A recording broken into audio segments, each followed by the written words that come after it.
Government has been forced into an embarrassing U-turn over an exam grading policy that threatened to deprive students of university places. Education authorities in England used an algorithm to calculate final results. The system compared predicted grades with the past performances of their school, effectively penalising high-achieving students at low-achieving schools. Well, after days of uproar, the government has now relented and agreed to use students' predicted grades. Well, algorithms are used across many different sectors to help standardise and simplify complex issues and outcomes. So why have they failed so dramatically in this instance? Well, I'm joined now by Roy Cobby. He's a PhD researcher in digital humanities at King's College London, who can hopefully illuminate us more on this. Thanks very much for joining us on Good Morning Europe. Speaking generally, why are algorithms so useful and how do governments use them? Yes, hi, thanks for having me. They are very useful indeed, and as we have more computing power every year and better ways at managing and collecting data, they are becoming more widespread. So it does make sense that governments, but also private companies use algorithms, which algorithms are simply encoded rules that make decisions automatically. So, for example, in the case of the British issue, there was a decision tree there deciding that smaller class sizes would have to give more weight to teacher predictions. Of course, the problem comes with the models and assumptions that are encoded in these algorithms.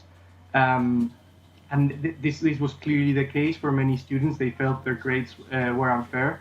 But as Cathy O'Neil has studied on her book, Weapons of Math Destruction, algorithms are used across the board for things like providing insurance or giving credit ratings, rehabilitation programs for people who go through the justice system, and others. And they are shown to make many mistakes in this sense, because the problem with algorithms is that they make predictions based, as you were saying, on past performance. Of course, this could make sense if you do obtain a sort of a spreadsheet that looks compatible with previous results, but what ends up doing is to reproduce inequalities that already exist in society. For instance, in my own work in digital agriculture, what we are seeing is that companies that make these applications for farmers, what they tend to do is they tend to design decision trees. So, for example, the decision to apply pesticides or to use a certain type of seed with a certain type of farmer in mind. So a productive, efficiency focused farmer, when actually maybe the farmer is concerned about sustainability. Maybe the farmer is concerned about food quality. So it's problems like this that make people angry, understandably. In the case of the exams in England, of course, we should explain that the reason they were used in the first place was that students didn't take the exams because of the pandemic. But where it went wrong, what would you say are the lessons for government here? The clear lesson is that there needs to be a human-led process of checking, because it would have been as simple for the government, it would have been as simple as simply analyzing the case of a student that changed schools between years, right?